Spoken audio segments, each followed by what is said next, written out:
அதே மாதிரி இன்னொரு முக்கியமான விஷயம் என்ன நடந்துச்சுன்னா, அம்பாளுக்கு வந்து இன்னும் சொல்றாங்க, அம்பாள் வந்துட்டா எனக்கு வந்து அத செய்றாங்க உடனே. அம்பாள் வந்து எனக்கு உடனே வந்து வேண்டுதல உடனே செய்றாங்க. நான் என்னோட அனுபவத்துல சொல்றேன். அம்பாள் எடுத்தோனே எதையும் செய்ய மாட்டாங்க. இதுதான் உண்மை.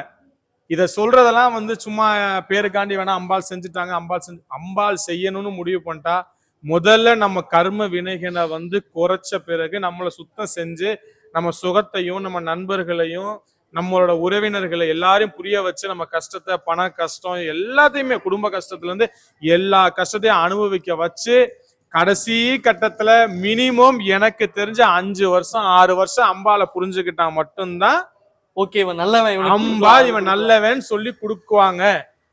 இது வந்து அவங்களுக்கு நடக்கிற சம்பவம் வந்து இப்ப நடக்கலாம். இப்ப வராங்க உடனே இப்ப 1 மாசத்துல போயிட்டு ஒரு ஐயர் சொல்றான், கும்பிட்டு வரான்னு சொல்றாங்கல்ல. அப்படி கும்பிட்டு வரான்னு சொல்றாங்க, அம்பாளுக்கு நடக்குது. அது வந்து யதார்த்தமா நடக்கிறது. அது அவங்களோட நேரங்கள். ஆனா அம்பாள வந்து தெய்வமா பாதிச்சு குறைஞ்சபட்சம் 3 வருஷம் அம்பாளே கெதின்னு இருந்தால்தான் அவங்களே சரணாகதி அடைஞ்சாதான் அம்பாளோட முழு ஆசீர்வாதம் கிடைக்கும். இது 100% உண்மை.